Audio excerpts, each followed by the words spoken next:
Ya, perfecto. Ok. Ya, buenas tardes con todos. El día de hoy vamos a continuar con la sesión asíncrona número 6, ¿no? Veo que no han ingresado muchos, pero bueno, supongo que en la grabación los que desean van a poder ver, ¿no? Entonces, en esta clase lo que vamos a hacer es, vamos a ampliar un poco más, ¿no? Bueno, vamos a pasar en sí, ¿no? Lo que es la inteligencia artificial y sobre todo lo que son las redes neuronales artificiales, ¿no? Bueno, en un principio vamos a explicar qué es la inteligencia artificial, ¿no?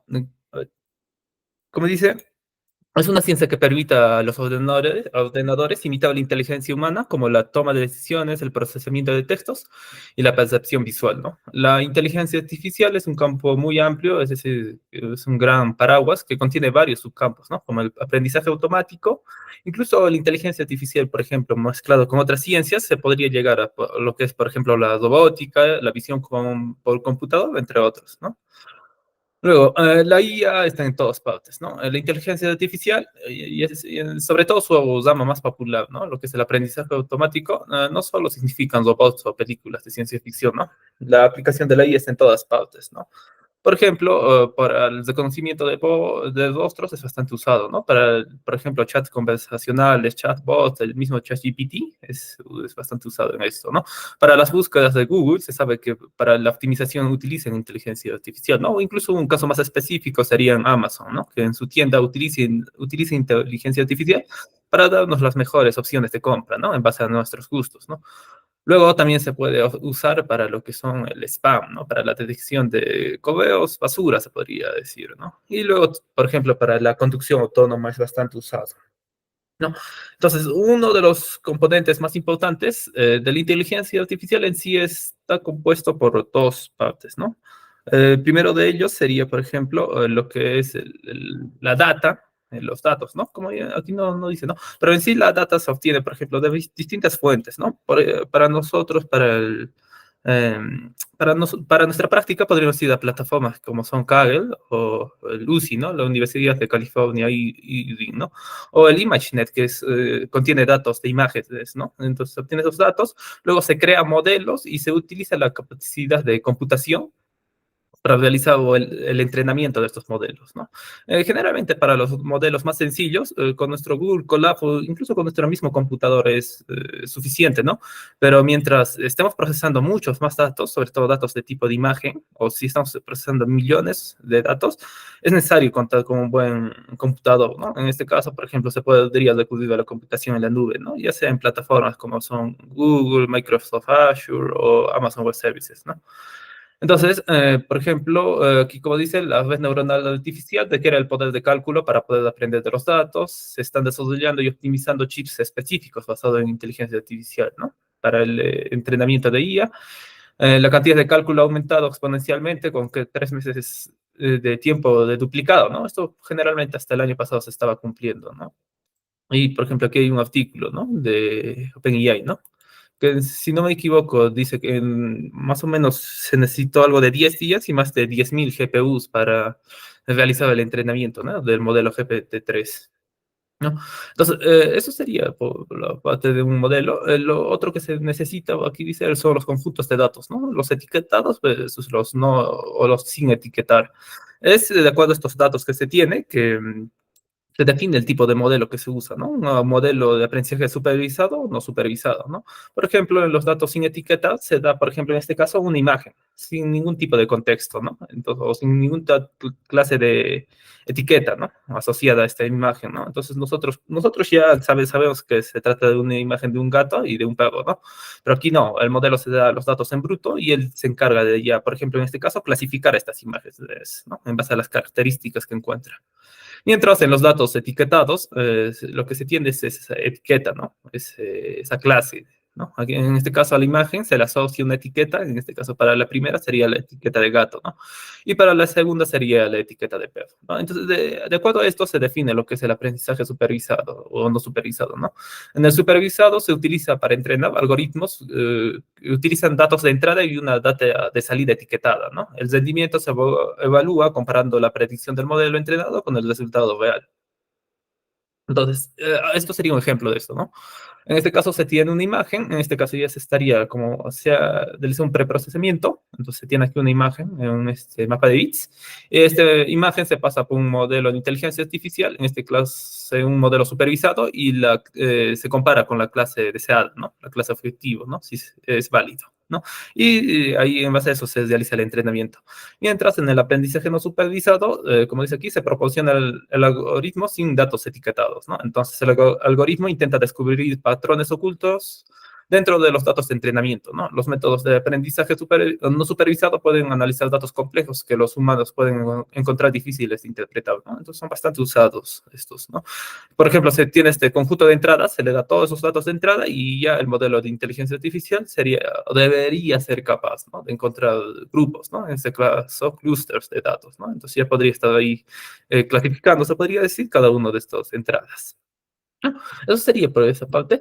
Bueno, lo que vamos a ver en sí, la parte central de esta sesión asíncrona va a ser ¿no? Va a ser un ejemplo práctico. No vamos a llegar a programar, ¿no? No vamos a llegar a usar código en Python, sino vamos a usar esta herramienta llamada Teachable Machine para entrenar un modelo de IA, ¿no? El objetivo en general va a ser comprender sobre todo cuáles son las partes de una inteligencia artificial, ¿no? Cuáles son esos valores, atributos que se tienen, ¿no? Algunos conceptos prácticos, ¿no? Ya más adelante supongo que con la ingeniera llegarán ya creado un modelo de IA, una vez neuronal, ya sea con las librerías de Keras o TensorFlow, ¿no? O las dos en sí, ¿no? Se utilizan para lo que es ese trabajo, ¿no? En este caso vamos a construir una inteligencia artificial en la atención médica, ¿no? Para la detección de enfermedades pulmonares con IA a través de Google Teachable Machine, ¿no? Que nos permite crear modelos de IA sin necesidad de escribir código, ¿no? En sí, esto es sacado de un curso, así que va a haber partes que no voy a explicar, pero bueno, vamos a ir a las partes más centrales, ¿no? Bueno, la IA en la medicina, ¿no? La IA ha estado evolucionando la atención médica y la medicina en muchas áreas, ¿no? Tales como las imágenes médicas, investigaciones de medicamentos, por ejemplo, en imágenes médicas, por ejemplo, para la detección pues sí, para la interpretación de radiografías o tomografías es bastante usado, ¿no? En investigación de medicamentos también, ¿no? Por ejemplo, recuerdo haber visto varios artículos, ¿no? Sobre el COVID, ¿no? Sobre la investigación de fármacos para esta enfermedad.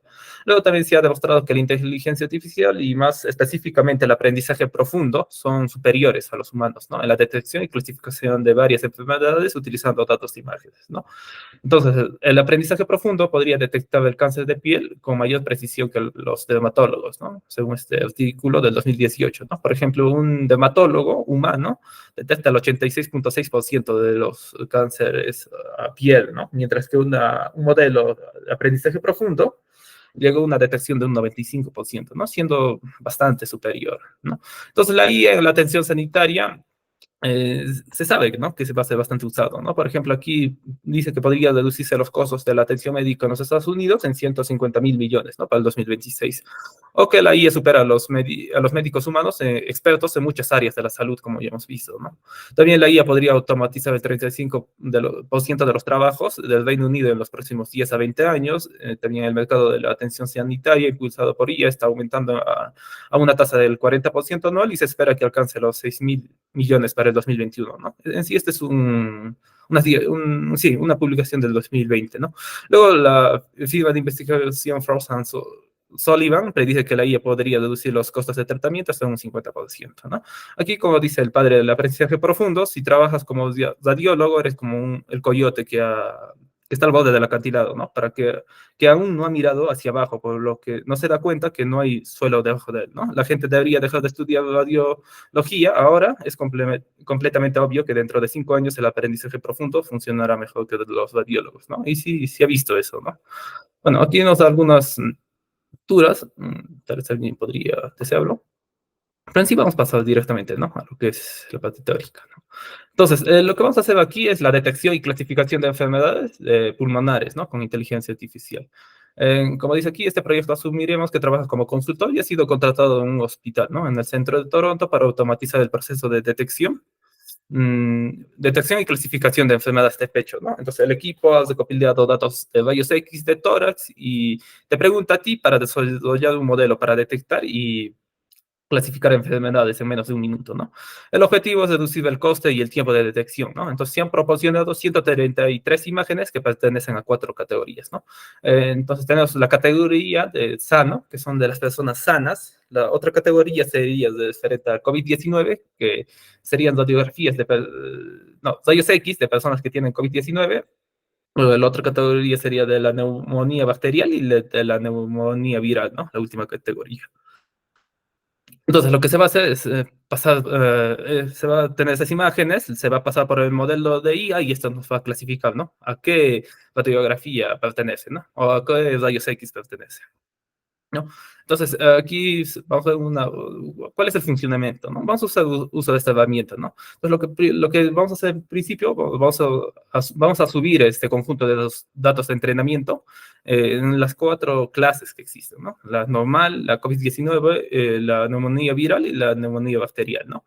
Luego vamos a entrenar el modelo, ¿no? Vamos a modificar algunas variables, algunas características para realizar finalmente la prueba del modelo de IA entrenado, ¿no?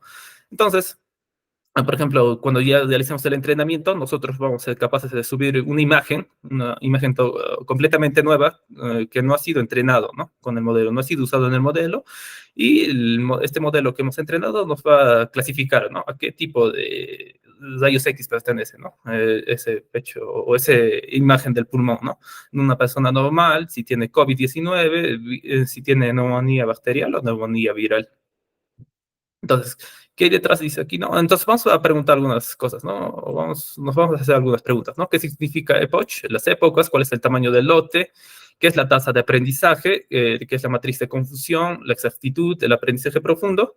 Y esto veremos, todos estos rasgos lo veremos a grandes detalles, ¿no?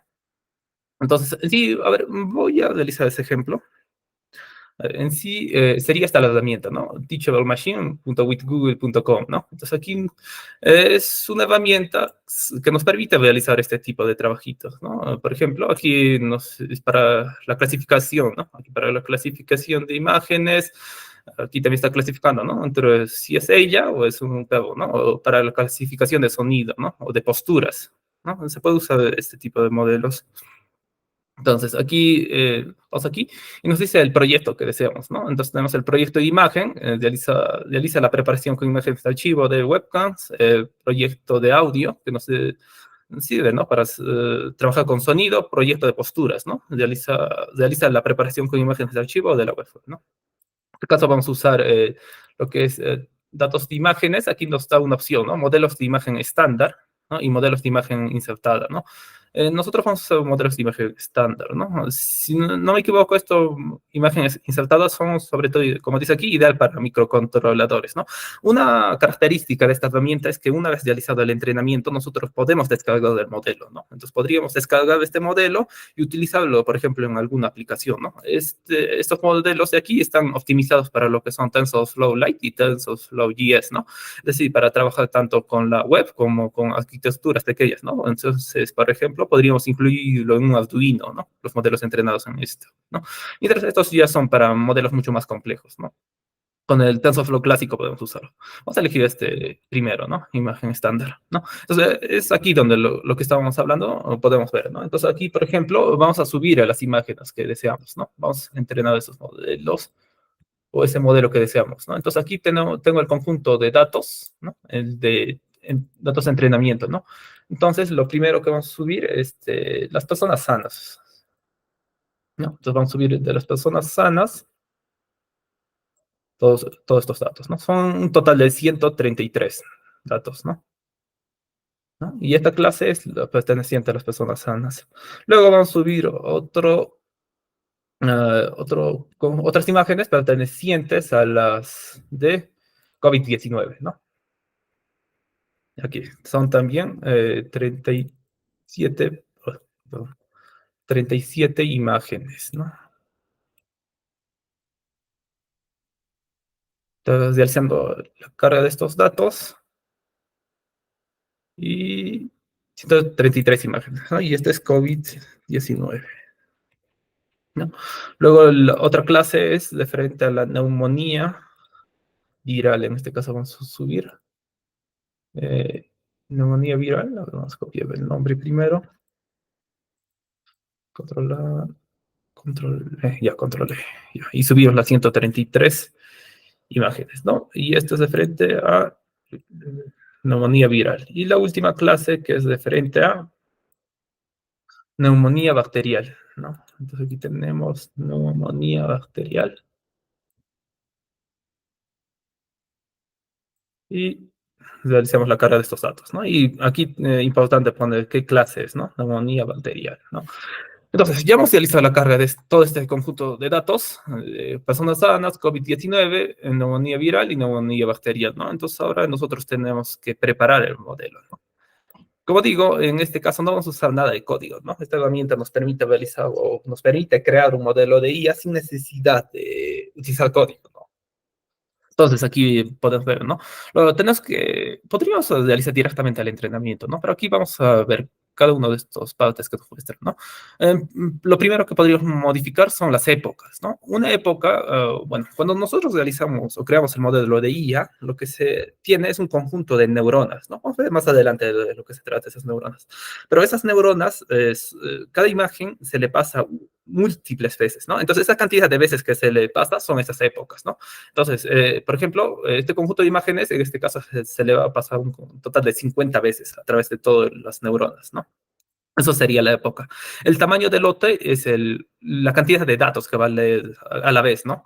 Debido a que, por ejemplo, si estaríamos trabajando con miles o incluso con millones de imágenes, no podríamos realizar o no podríamos pasar de un solo lote todas las imágenes, ¿no? Entonces, se pasa por pequeñas partes, ¿no? Ese es el tamaño del lote. En este caso, se estaría pasando imágenes de 16 en 16 partes, ¿no? Luego, la tasa de aprendizaje. En sí es uno de los valores fundamentales. La tasa de aprendizaje se podría decir de forma resumida que es ese valor con el que se va a modificar, ¿no? Nosotros al pasar en cada época, el modelo va a estar puliéndose cada vez más, ¿no? Entonces, ¿cuánto va a pulirse? Los valores internos, ¿cuánto más van a variar? Eso sería la tasa de aprendizaje. A un menor tasa de aprendizaje va a ser mucho más, se podría decir escéptico, ¿no? No va a modificarse tanto, sino va a modificarse poco en poco, ¿no? Eso en muchos casos es bueno, ¿no? Pero también no es muy bueno que sea muy pequeño la tasa de aprendizaje, ¿no? Debido a que, por ejemplo, no se podría llegar al punto óptimo de forma muy rápida, ¿no? Entonces, no debe ser ni mucho, no debe ser ni un valor muy grande ni muy pequeño, ¿no? En este caso yo creo que con 0.001 está bien, ¿no?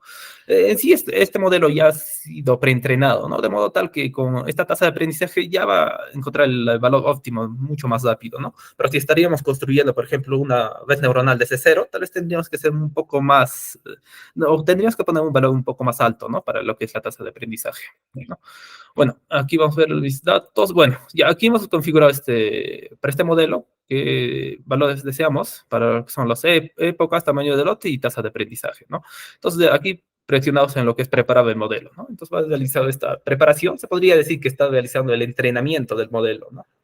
Es decir, está trabajando con todas las imágenes y lo está pasando por el modelo, ¿no? En este caso, realizar la clasificación, ¿no? Entonces aquí nos dice, uy, se está colgando, bueno, esperamos que funcione. Ahí está. En general no debería demorar tanto, ¿no? Aquí podríamos ver, ¿no? Que ya se está realizando este entrenamiento, ¿no? Son un total de 50 épocas y en cada época se va a poder visualizar, ¿no? Cómo va a ir el modelo. Aquí, por ejemplo, en tiempo real, aquí si presionamos en más datos, nos puede mostrar en tiempo real lo que es la precisión por época y la pérdida por época, ¿no? Entonces, lo que nosotros deseamos es obtener una precisión bastante alta y una pérdida de época bastante, ¿no? Menor. Entonces aquí, a ver, está el entrenamiento y ya. Ha obtenido de un total de 50 épocas, ¿no? Los valores de precisión por época y pérdida por época. Son valores bastante aceptables, ¿no? En sí hay que diferenciarnos del conjunto de datos, lo ha dividido en una parte para el entrenamiento, ¿no? Una parte para el entrenamiento propiamente dicho y el otro para el testeo, ¿no? Interno, para mejorar el modelo, ¿no? Tendría, por ejemplo, aquí una precisión más o menos de un 87% y una pérdida del 0.4, ¿no? Un 40%, ¿no? Bastante alto. Pero bueno, se podría optimizar tal vez un poco más este modelo, ¿no? Pero nos sirve de ejemplo. Entonces, aquí ya una vez realizado este entrenamiento, podríamos evaluar este modelo, ¿no? Entonces, por ejemplo, aquí vamos a subir un archivo, ¿no? También podremos subir una imagen de webcam, ¿no? Si nosotros deseamos, pero vamos a subir un archivo, ¿no? Entonces, recordemos que aquí teníamos un conjunto de datos de training, de entrenamiento, y aquí uno para la evaluación, ¿no? Entonces, por ejemplo, le mostramos una imagen de una persona sana, ¿no? Estas imágenes, por ejemplo, no han sido usadas para el entrenamiento, ¿no? Se podría decir que son imágenes completamente nuevas, ¿no? Entonces le pasamos a ver esta imagen y aquí, ¿no? Este era, a ver, era del COVID-19. Has detectado como COVID-19 una persona sana, ¿no? Entonces en ese caso sería un falso. Sí, falso positivo, ¿no? De COVID-19. Pero en este caso, si seleccionamos otra imagen, en este caso, ha detectado con un 51% de precisión que este valor es de una persona sana, ¿no? Y luego también pareciera de una neumonía viral, ¿no? Entonces, si, por ejemplo, ingresamos otro dato, que sería, por ejemplo, ya del propio COVID-19, ingresamos esta segunda imagen, ¿no? Y en este caso sí, con total precisión, está completamente seguro que este rayos X es de una persona que tiene COVID-19, ¿no? Podríamos buscar otro, por ejemplo, de la neumonía viral, y aquí le podría pasar esta imagen, ¿no? Ha detectado que es una persona sana, ¿no? En sí, es el problema tal vez de estos modelos, ¿no? No son muy exactos, pero se podría modificar tal vez, ¿no? Entonces aquí, por ejemplo, podríamos poner el 0.01, uy, mm, 0.01 de valor. Y el tamaño de épocas está bien, tal vez con un total de 100 épocas y podríamos realizar de nuevo la preparación de este modelo, ¿no? En sí, yo recuerdo que he usado este modelo de IA para lo que es la detección de billetes, ¿no? Sí, era bastante preciso, ¿no? Otro de lo que hemos usado, Teachable Machine, fue para la detección de voces, ¿no? Un sistema para tomar asistencia, ¿no? En sí no fueron proyectos así formales, era más de estudio, pero sí, te trataba de buena forma el modelo. Vamos a ver aquí cómo está realizando esta predicción. Está un poquito lento. Bueno, está ya en la mitad del entrenamiento y que aquí podríamos ver cómo se está evaluando, ¿no? Está subiendo ya la pérdida, pero la precisión no parece tan mala.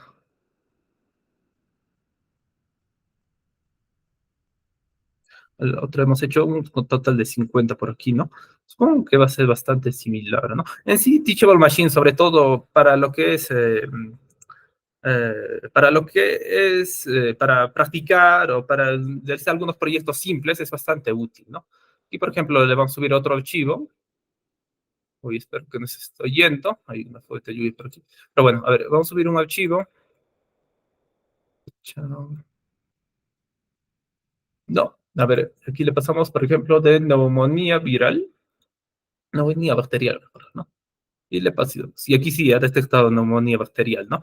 En sí, podemos ver que en algunos casos detecta bien y otros no, ¿no? Es por eso, que es importante evaluar el modelo, ¿no?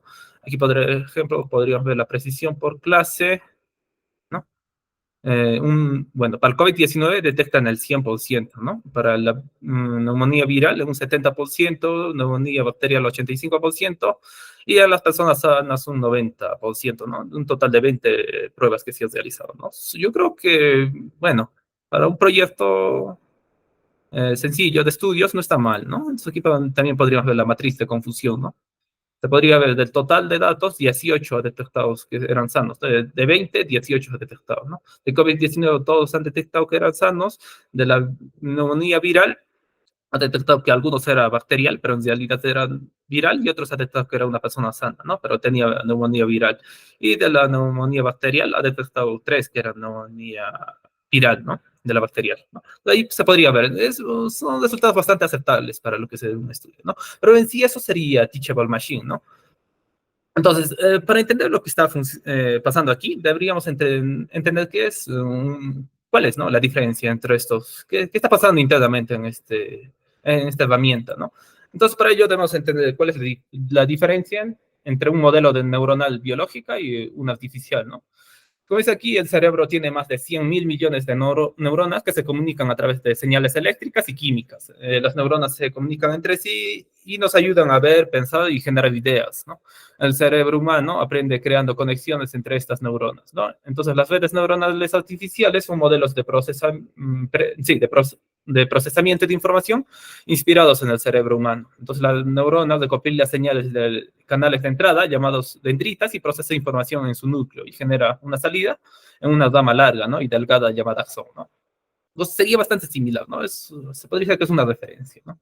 Aquí, por ejemplo, tenemos una dendrita. Esta dendrita lo que hace es obtener datos de entrada, ¿no? Entonces, estos datos de entrada es trasladado al núcleo, en donde es procesado, y finalmente se traslada al axón, donde se conecta con otras neuronas, ¿no? Para repetir así este proceso, ¿no? Entonces, conectando miles, incluso millones de estas neuronas, se produce lo que se dice aquí, ¿no? Podemos ver, pensar y generar ideas, ¿no? Entonces, no es muy diferente una neurona artificial, ¿no? Se tiene un conjunto de datos de entrada, esos datos de entrada se evalúa y se procesa dentro de la neurona y finalmente se da una salida, ¿no? Esa salida generalmente se conecta con otra neurona que realiza el mismo procesamiento, ¿no? O el mismo proceso. Entonces, en general, este sería, ¿no? El modelo matemático de una neurona, ¿no? Se tiene el sesgo, o B, que permite cambiar la curva de la función de activación hacia arriba o hacia abajo, el número de parámetros ajustables, que son 4, que en este caso son 3 pesos, y el sesgo, ¿no? El bias, que es conocido también, y la función de activación F, ¿no? Entonces, en sí, este modelo es también conocido como perceptrón, ¿no? Es el modelo más sencillo de una neurona que se tiene, ¿no? Es un ejemplo de neurona, se podría decir, ¿no? Entonces, lo que se tiene aquí es un conjunto de datos de entrada que sería X1, X2 y X3, ¿no? Ese conjunto de datos de entrada tiene cada uno un peso, ¿no? En un principio, estos pesos son de forma aleatoria, ¿no? Pero en sí, esto es lo importante, en sí el objetivo de cada modelo es optimizar lo más posible estos pesos, ¿no? Para que a cada dato de entrada que se le dé, se pueda ver qué tan relevante es esta entrada. Por ejemplo, aquí tiene X1 y W1, que sería su peso, ¿no? X2, W2 y X3, W3, ¿no? Esto se realiza una suma y se suma a lo que es el bias, ¿no? Que nos va a permitir lo que es, cuánto va a variar esa parte de la neurona, ¿no? De estos valores. Entonces, todo esto se le pasa por una función de activación que en sí nos permite, esta función es, se podría decir en palabras sencillas, es eh, una función que nos va a dar un valor que es representativo de todo de esta operación, ¿no? Esta función de activación. En sí, las funciones se podría tratar en otra clase, ¿no? Es bastante largo tratar con detalle a cada una de ellas. Pero bueno, esto sería en sí lo que es ese modelo, ¿no? Un matemático de una red neuronal, ¿no? Aquí podríamos ver un ejemplo de esto más detallado donde se tiene de entrada estos valores, ¿no? Para X1, X2 y X3 se tiene el valor correspondiente de 1 para X1, para X2 se tiene el valor de 3 y para X3 se tiene el valor de 4, ¿no? Entonces, nosotros, en este caso, le está dando este peso, ¿no? 0,7, 0,1 y 0,3 para cada una de estas entradas, ¿no? Como digo, en un principio, estos valores, es decir, el peso, se da de forma aleatoria, pero a cada época, a cada vez que se vuelva a pasar por esta parte de la neurona, se va optimizando lo que es este peso, lo más posible, ¿no? Entonces, el objetivo, como digo, es buscar el peso más óptimo para realizar, ¿no? O para entrenar toda esta neurona, ¿no? Entonces, aquí, por ejemplo, realiza toda esta operación, ¿no? El valor por el peso se multiplica, ¿no?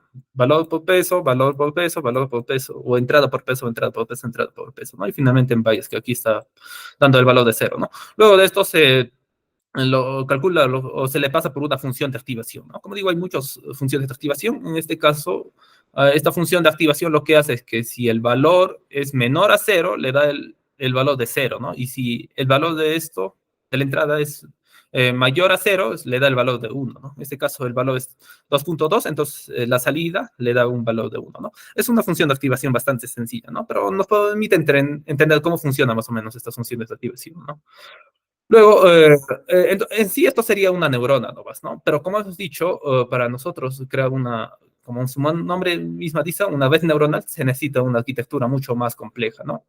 Entonces, lo que se realiza, como dice aquí, conectamos varias de estas neuronas en varias capas, ¿no? Y cuantas más capas ocultas, más profunda se volverá la red, ¿no?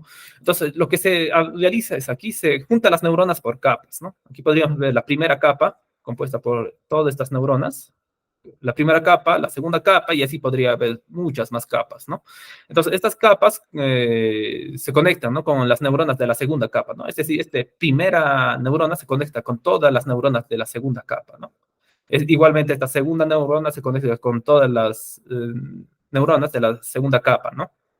Esto se podría representar en esta matriz de pesos, ¿no? Y ya en cada época se va optimizando estos pesos, ¿no? Aquí, por ejemplo, en W11 se podría conectar con W12, 21, 22 y así sucesivamente, ¿no? Y en base a eso se realizan las operaciones, ¿no? Entonces, como dice aquí, durante el entrenamiento en las redes neuronales artificiales, nuestro objetivo es encontrar los valores óptimos de los pesos, ¿no? Lo dicho. Entonces, aquí, por ejemplo, podríamos ver, bueno, aquí estás repitiendo esto, ¿no? Entonces, ok, ¿no? Eso en sí sería lo que se realiza en una neurona, ¿no? O una red neuronal, todo ese proceso. A ver, aquí qué dice. Bueno, aquí los transformers generativos preentrenados, el GPT-3 es un modelo de IA de vanguardia que es capaz de generar texto indistinguible, ¿no? Entre los humanos. ¿Cuántos parámetros entrenables estarán presentes en GPT-3, ¿no? Este es un curso que era del 2020, ¿no? Y en ese tiempo ya había salido el GPT-3, ¿no? No precisamente el ChatGPT, ¿no? Que tiene el modelo GPT 3.5 y el 4, ¿no? Ese tiempo el modelo 3 tenía un total de 175 billones de parámetros, ¿no? Es bastante grande el modelo, ¿no? ¿Cómo habrá sido entonces su red neuronal para entrenar eso? Bueno, bueno, vamos a ver cómo entrenar las redes neuronales artificiales, ¿no? Tras el telón. Entonces, como hemos dicho ya anteriormente, se cuenta con un conjunto de entrenamiento versus un conjunto de prueba, ¿no? El conjunto de datos generalmente se divide un 80% para el entrenamiento y un 20% para las pruebas, ¿no? Esto es relativo, ¿no? Yo he visto valores desde 60, 40, 70, 30 y 80, 20, ¿no? Lo más común es el 70, 30 o el 80, 20, ¿no? 80 para entrenamiento, 20 para prueba, ¿no? Entonces, el conjunto de entrenamiento utilizados para entrenar el modelo, es decir, actualizar los pesos, ¿no? Con el conjunto de entrenamiento se actualiza los pesos y con el conjunto de prueba es utilizado para probar la red neuronal. Entonces, el proceso de entrenamiento y de prueba de una red neuronal artificial sería el siguiente, ¿no? Entonces, se tiene, por ejemplo, en este caso una imagen, que sería el dato de entrada del entrenamiento, ¿no? El dato de entrada, ese dato de entrada es pasado por toda esta red neuronal, se ve la salida predicha, ¿no? ¿Qué valor ha predicho esta red neuronal? Y se comprueba con la salida deseada, ¿no? El valor verdadero, ¿no? Aquí podríamos ver que es un modelo de aprendizaje supervisado, ¿no? Dado que se tiene esta salida deseada, ¿no? El valor verdadero. Entonces, lo que se realiza es calcular este valor, ¿no? Salida predicha menos la salida deseada, ¿no? Entonces, en base al error que se ha encontrado, se actualiza los pesos de esta red, ¿no? Entonces, a cada época que se realiza todo este proceso, a cada época se está optimizando, se está actualizando los pesos de la red, ¿no? Para que al final se obtenga el peso más óptimo, ¿no? Se desee ese peso más óptimo, ¿no? Entonces aquí se podría ver, ¿no?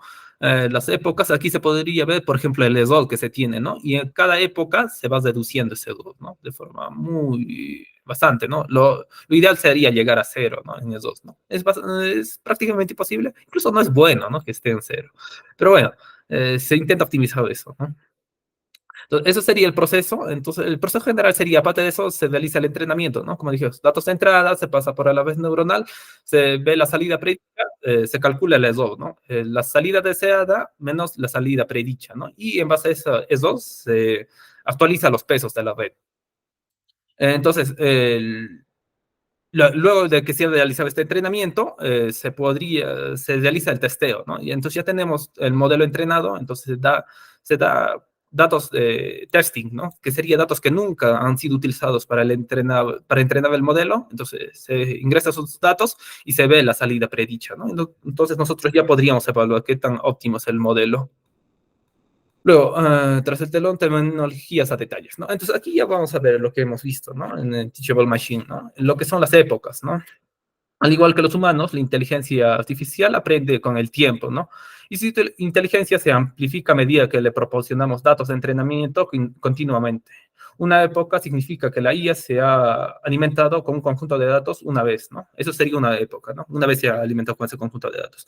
Luego dos veces, tres veces y así sucesivamente hasta que nosotros lo definamos, ¿no? Entonces, mientras más épocas haya, lo ideal sería que se reduzca el error, ¿no?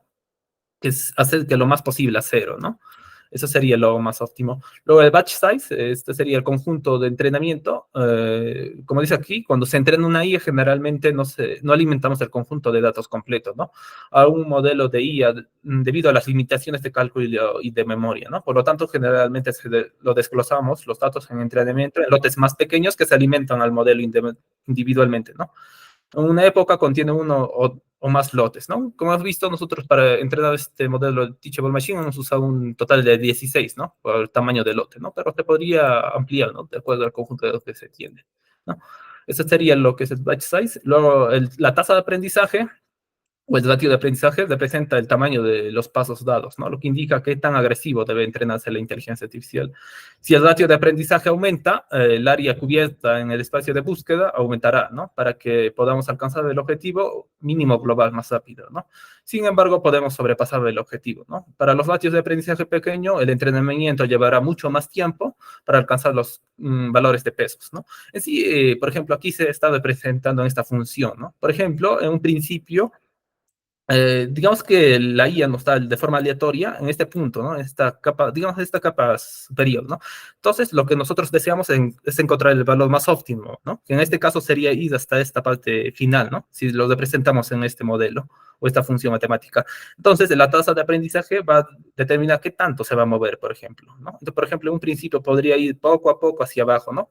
Si es una tasa de aprendizaje pequeño, podría moverse poco a poco hacia un punto más óptimo, ¿no? Pero si es muy grande, podría desviarse de bastante, ¿no? ¿Qué tal está aquí? Pero luego se va para el otro lado, pero para arriba, ¿no? Entonces, esa tasa de aprendizaje hay que ser bastante cuidadoso, ¿no? Hay que poner no un valor muy pequeño, pero tampoco muy grande, ¿no? Y si es muy pequeño, hay que realizar el entrenamiento mucho más, ¿no? Hay, sí, hay técnicas para ello, ¿no? Pero en sí eso sería los conceptos, ¿no? Ideales para esto. Luego, lo que hemos visto también, ¿no? El accuracy y el loss, ¿no? Que sería estas partes, ¿no? Que sería la precisión por época y la pérdida por época, ¿no? Que ya hemos visto. ¿No? Entonces, aquí, por ejemplo, ve la progresión de la precisión. Aquí ha hecho un entrenamiento en 15 épocas, ¿no? Y la progresión de la pérdida en 15 épocas, ¿no? Nosotros hemos hecho un total de 100, ¿no? Épocas, ¿no? Y hemos obtenido, bueno, valores bastante aceptables, ¿no? Para lo que es este modelo, ¿no? Ya, luego, a ver, ya, matriz de confusión, también hemos visto la matriz de confusión, ¿no? Cómo se trata los verdaderos positivos, verdaderos negativos y falsos negativos. Entonces aquí hemos visto eso es lo que es la matriz de confusión. Y aquí lo ha dicho, ¿no? Entonces tiene una clase verdadera en la matriz de confusión y una predicción, ¿no? Entonces nosotros tenemos los verdaderos positivos, los falsos positivos, falsos negativos y verdaderos negativos, ¿no? Entonces lo que nosotros, lo óptimo sería encontrar estos valores de aquí, ¿no? Los verdaderos positivos y verdaderos negativos, ¿no? Eso sería, mientras más encontremos eso, está bien, ¿no? Pero si encontramos falsos positivos o falsos negativos, estaría mal, ¿no? Estos falsos positivos se conocen como errores de tipo 1 y los falsos negativos se conocen como errores de tipo 2, ¿no? Lo dicho, aquí está, ¿no? Por ejemplo, en los verdaderos positivos, en este caso, en los que el clasificador predice verdadero, ¿no? Es decir, una persona tiene la enfermedad, ¿no? Y la clase correcta que es verdadera, ¿no? El paciente realmente tiene la enfermedad, ¿no? Aquí, por ejemplo, lo que dice es que el clasificador nos predice que es verdadero y realmente la persona tiene esa enfermedad, ¿no? En los verdaderos negativos, en este caso, el modelo predice falso, ¿no? Que la persona está sin la enfermedad y la clase correcta es que el paciente no tiene enfermedad, ¿no? Por eso es verdadero positivo y verdadero negativo son buenos, ¿no? Para nuestro modelo, si lo evaluamos. Lo malo son estos, ¿no? Los falsos positivos, ¿no? En donde el clasificador, es decir, nuestro modelo de IA, podría predecir que es verdadero, ¿no? Que la persona tiene la enfermedad, pero en realidad no tiene, ¿no? Esta enfermedad del paciente, ¿no? Eso sería un falso positivo. Y un falso negativo o error de tipo 2 sería que el clasificador, el modelo de IA, predice que es falso, ¿no? El paciente no tiene la enfermedad, pero en realidad sí tiene la enfermedad, ¿no? Entonces, esto en algunos contextos podría ser bastante grave, ¿no? Entonces, hay que tener en cuenta esto para evaluar, ¿no? No simplemente es ver cuánto se ha predicho verdadero y fin, ¿no? Sino hay que evaluar estos valores, ¿no? Por ejemplo, aquí uno de los valores más seguros para medir esto es el accuracy, ¿no? La precisión de la clasificación, ¿no? En donde se suman los verdaderos positivos contra los verdaderos negativos y se divide por la suma de todos, ¿no? Verdaderos positivos, verdaderos negativos, falsos positivos y falsos negativos, ¿no? Este es un valor bastante representativo, ¿no? Mientras más alto es este valor, es mucho mejor el modelo, ¿no? Y también la tasa de clasificación errónea, ¿no? Que a diferencia de sumar los verdaderos positivos o los verdaderos, pues, sumar los falsos, ¿no? Falso positivo y falso negativo, y lo dividimos en la sumatoria de todos los valores que tenemos, ¿no? Entonces, en base a estos dos datos, se podría evaluar un modelo que nosotros hemos entrenado. ¿no? Eso en sí sería por esto.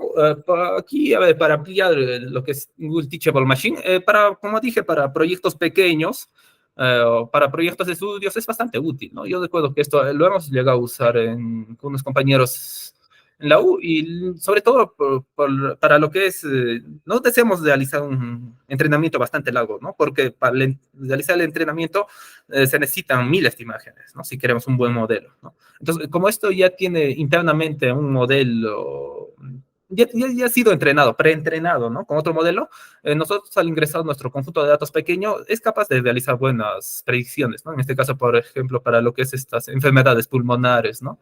Entonces, una vez que nosotros tenemos este modelo, nosotros podríamos exportar este modelo para usarlo, por ejemplo, en Google Colab, ¿no? Aquí tenemos TensorFlow JS, ¿no? Entonces, podríamos exportar lo que es este modelo, ¿no? Para Google Colab, ¿no? O si queremos trabajar, por ejemplo, para lo que es la web, este TensorFlow sería para Google Colab, ¿no? O para trabajar en nuestros computadores. Si queremos crear una aplicación web, ¿no? Si una página web, basándonos en este modelo, podríamos descargar TensorFlow JS, ¿no?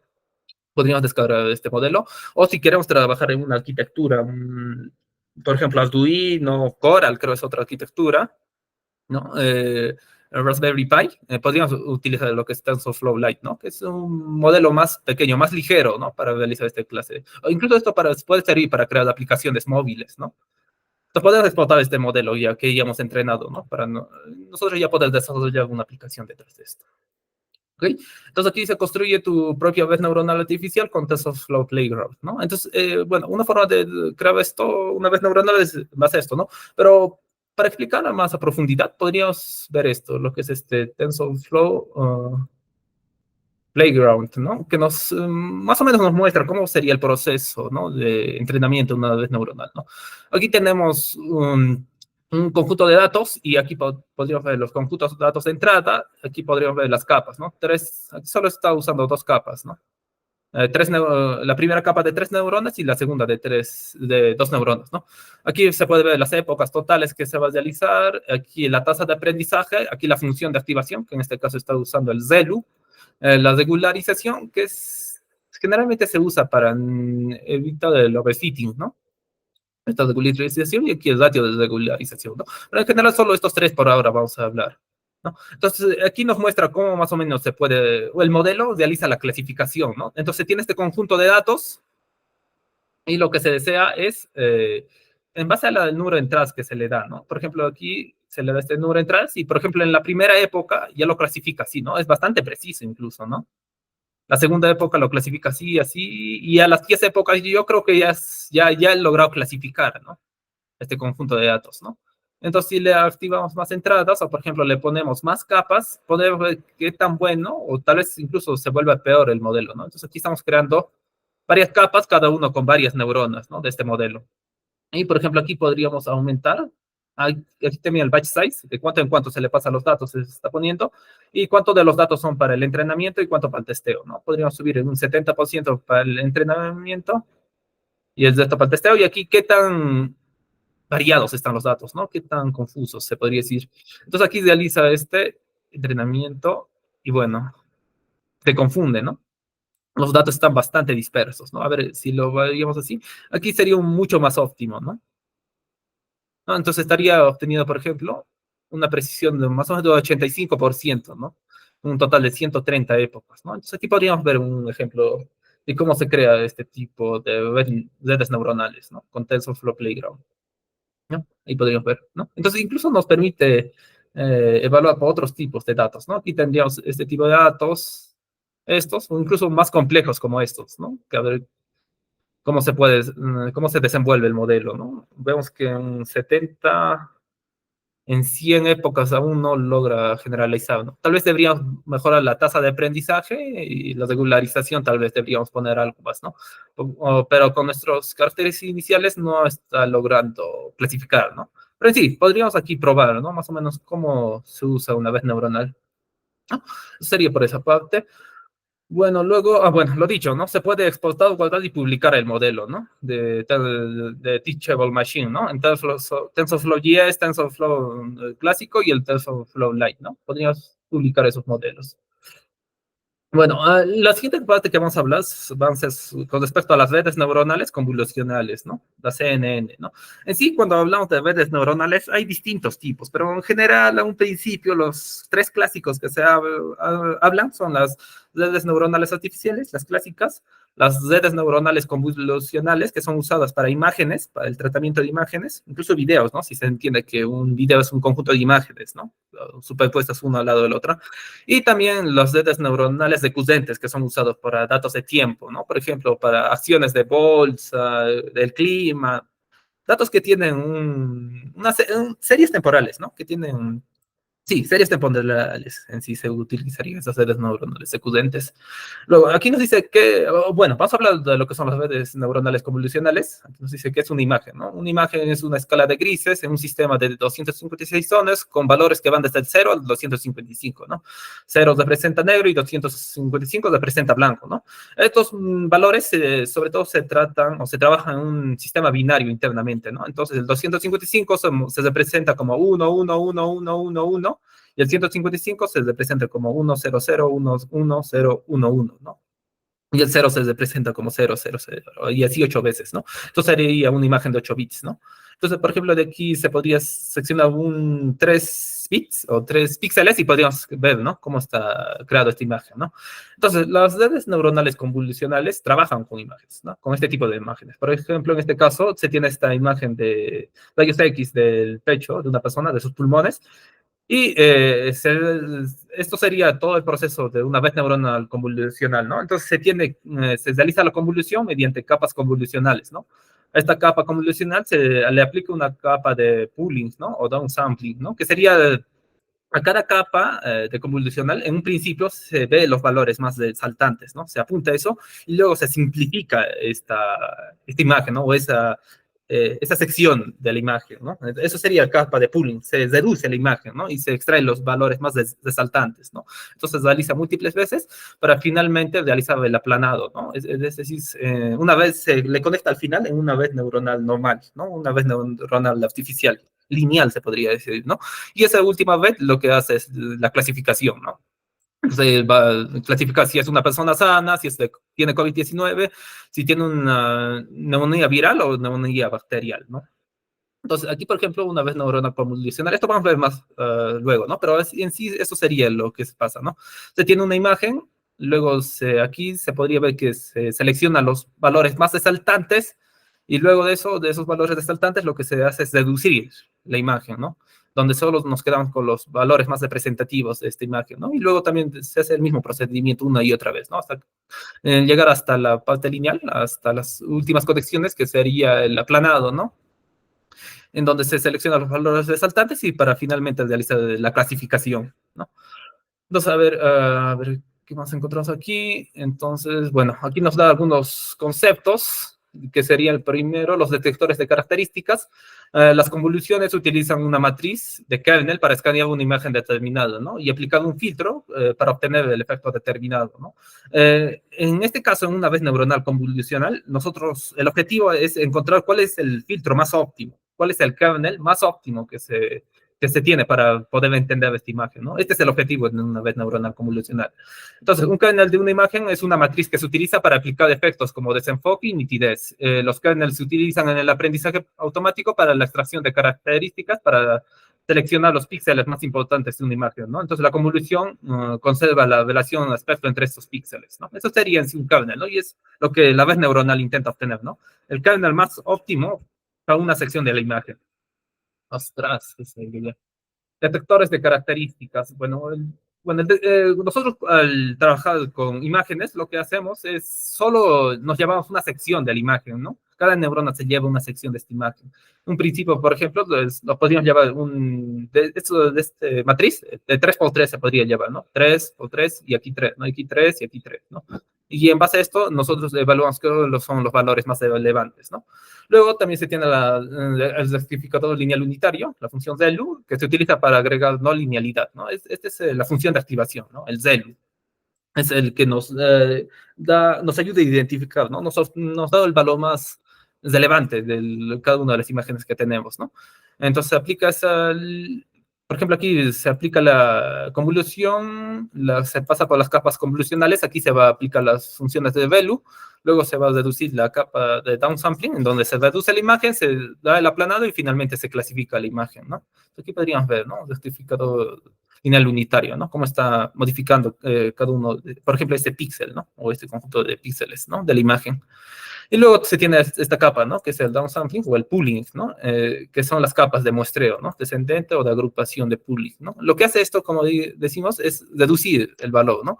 En un principio, por ejemplo, hay distintos tipos de métodos para hacer esto, ¿no? El max pooling lo que hace es obtiene el valor más relevante, ¿no? Aquí, por ejemplo, se aplica el max pooling y se obtiene este valor, ¿no? Y luego se realiza el aplanado de esto.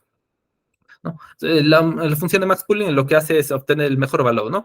Hay otro que es el average pooling, que utiliza el valor promedio, ¿no? Para lo que es la red neuronal convolucional, ¿no? Entonces, en sí, así funciona una red neuronal convolucional. Aquí podría, por ejemplo, es esta página que nos muestra más o menos cómo es el funcionamiento, ¿no? Aquí ya internamente así ha creado una red neuronal, ¿no? Entonces, aquí, por ejemplo, podríamos crear este 3, ¿no? Y aquí, un rato.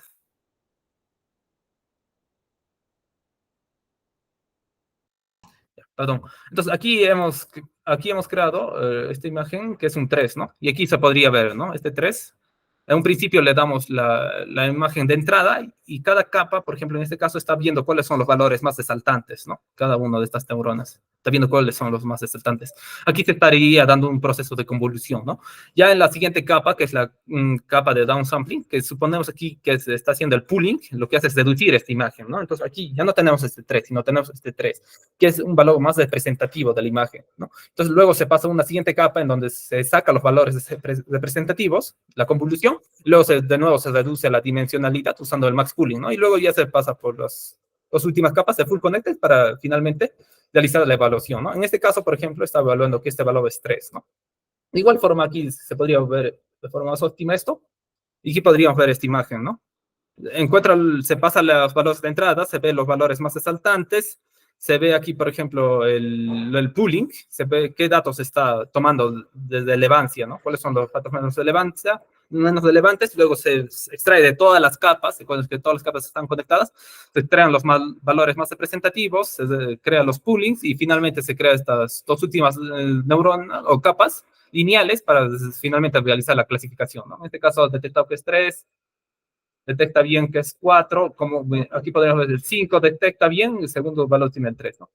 Eso en sí sería lo que es en esta parte, ¿no? Bueno, eso en sí sería todo por esta sesión asíncrona, ¿no?